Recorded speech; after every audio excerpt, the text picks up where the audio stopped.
2 Kings chapter 23. Then the king summoned all the elders of Judah and Jerusalem.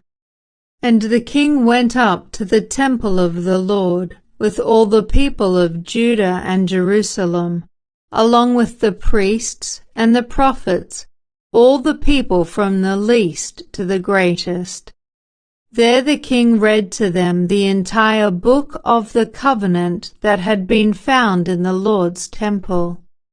The king took his place of authority beside the pillar and renewed the covenant in the Lord's presence.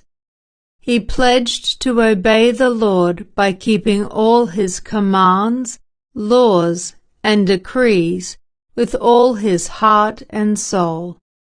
In this way he confirmed all the terms of the covenant that were written in the scroll, and all the people pledged themselves to the covenant.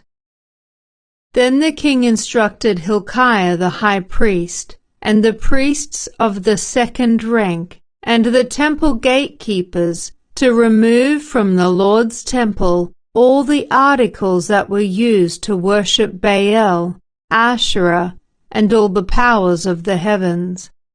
The king had all these things burned outside Jerusalem on the terraces of the Kidron Valley, and he carried the ashes away to Bethel. He did away with the idolatrous priests who had been appointed by the previous kings of Judah, for they had offered sacrifices at the pagan shrines throughout Judah and even in the vicinity of Jerusalem. They had also offered sacrifices to Baal, and to the sun, the moon, the constellations, and to all the powers of the heavens. The king removed the Asherah pole from the Lord's temple and took it outside Jerusalem to the Kidron Valley, where he burned it. Then he ground the ashes of the pole to dust, and threw the dust over the graves of the people. He also tore down the living quarters of the male and female shrine prostitutes that were inside the temple of the Lord, where the women wove coverings for the Asherah pole. Josiah brought to Jerusalem all the priests who were living in other towns of Judah. He also defiled the pagan shrines where they had offered sacrifices, all the way from Geba to Beersheba. He destroyed the shrines at the entrance to the gate of Joshua, the governor of Jerusalem. This gate was located to the left of the city gate as one enters the city. The priests who had served at the pagan shrines were not allowed to serve at the Lord's altar in Jerusalem, but they were allowed to eat unleavened bread with the other priests. Then the king defiled the altar of Topheth in the valley of Ben Hinnom, so no one could ever again use it to sacrifice a son or daughter in the fire as an offering to Molech. He removed from the entrance of the Lord's temple the horse statues that the former kings of Judah had dedicated to the sun. They were near the quarters of Nathan-Melech the eunuch, an officer of the court. The king also burned the chariots dedicated to the sun. Josiah tore down the altars that the kings of Judah had built on the palace roof above the upper room of Ahaz. The king destroyed the altars that Manasseh had built in the 2 courtyards of the Lord's temple. He smashed them to bits and scattered the pieces in the Kidron Valley. The king also desecrated the pagan shrines east of Jerusalem, to the south of the Mount of Corruption, where King Solomon of Israel had built shrines for Ashtoreth, the detestable goddess of the Sidonians, and for Chemosh, the detestable god of the Moabites, and for Molech, the vile god of the Ammonites. He smashed the sacred pillars and cut down the Asherah poles. Then he desecrated these places by scattering human bones over them. The king also tore down the altar at Bethel, the pagan shrine that Jeroboam son of Nebat had made when he caused Israel to sin. He burned down the shrine and ground it to dust, and he burned the Asherah pole. Then Josiah turned around and noticed several tombs in the side of the hill. He ordered that the bones be brought out, and he burned them on the altar at Bethel to desecrate it. This happened just as the Lord had promised through the man of God when Jeroboam stood beside the altar at the festival. Then Josiah turned and looked up at the tomb of the man of God who had predicted these things. "What is that monument over there?" Josiah asked.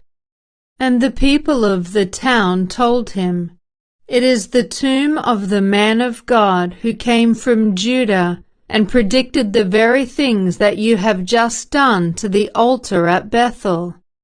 Josiah replied, "Leave it alone. Don't disturb his bones."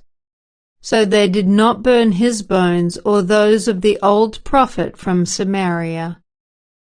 Then Josiah demolished all the buildings at the pagan shrines in the towns of Samaria, just as he had done at Bethel.